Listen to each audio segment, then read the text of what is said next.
Objective 3.1. When a data set consists of a large number of different discrete data values, or when a data set consists of continuous data, we're going to create classes by using intervals of numbers.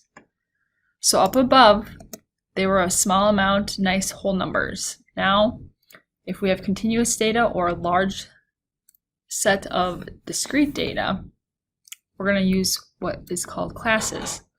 The lower class limit is the smallest value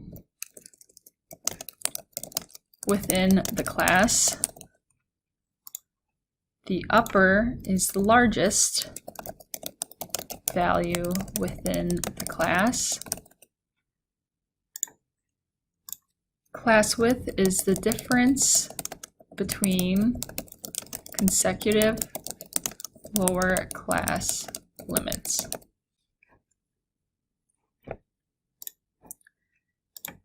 Then let's define an open-ended table. If the first class has no lower class limit, or the last class has no upper class limit.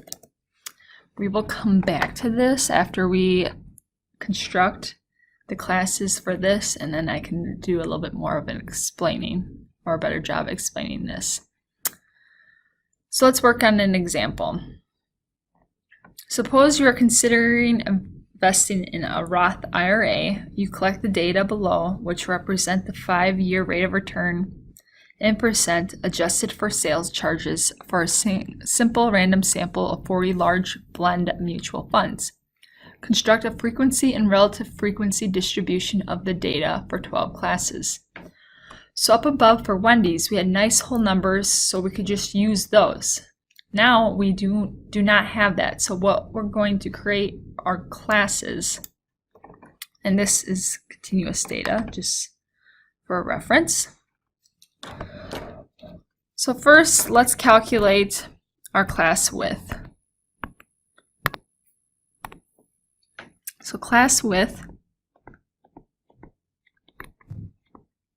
is going to equal the largest number minus the smallest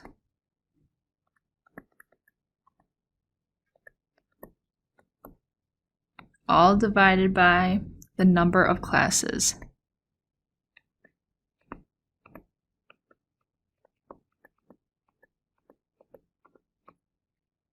So for our data, the largest number is 19.43.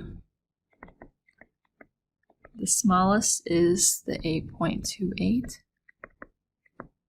And we want 12 classes. So we get 0.93.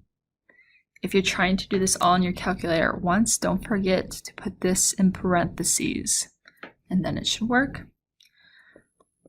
For class widths, we're always going to round up. We could use this number, but it's not the nicest to work with.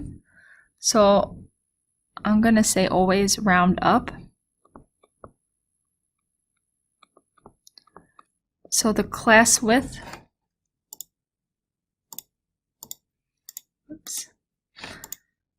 so the class width is going to be 1. So we just found the class width is going to equal 1. So we have our class. Now, we want the first class to include the smallest number, which is 8.28. So we can start at 8.28, or we can start at a convenient number. So I'm going to start at 8. That's the beginning of the first class. The next class is going to be the difference, or you're going to add the 1, so 9. So that means the upper class, or upper limit of the first class is going to be right below the 9. So 8.99. I go to 2 decimal places because our data contains 2 decimal places. If I did not, then if I had a number, say I went to 8.9, If I had a number 8.99, I wouldn't know which class it belonged to. So that's why we go out to 2 decimals. So then this is to 9.99, and we're going to keep going. So to calculate the class width, you take 2 consecutive lower class limits, subtract them. So 9 minus 8 is 1. And that's what we got right here. That's what we want it to be.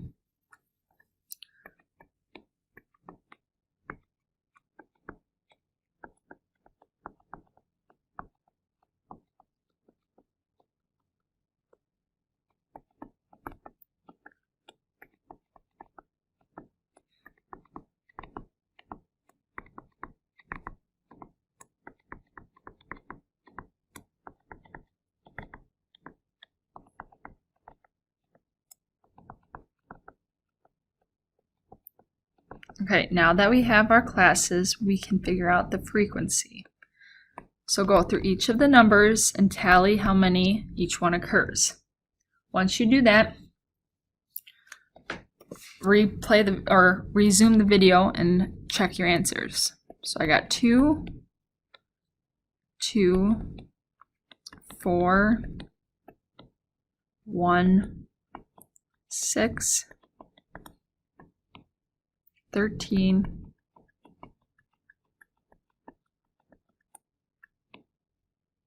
7, 3, 1, 0, 0, 1.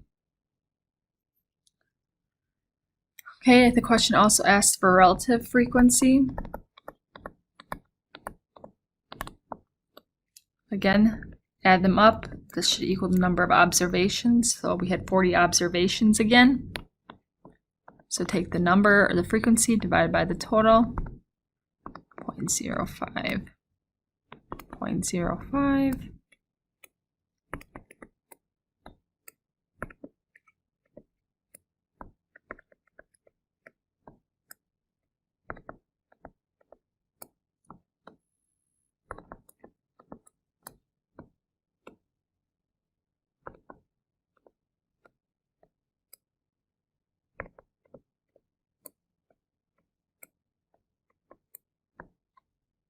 Add these together and you get 1. So those are good checks to be checking.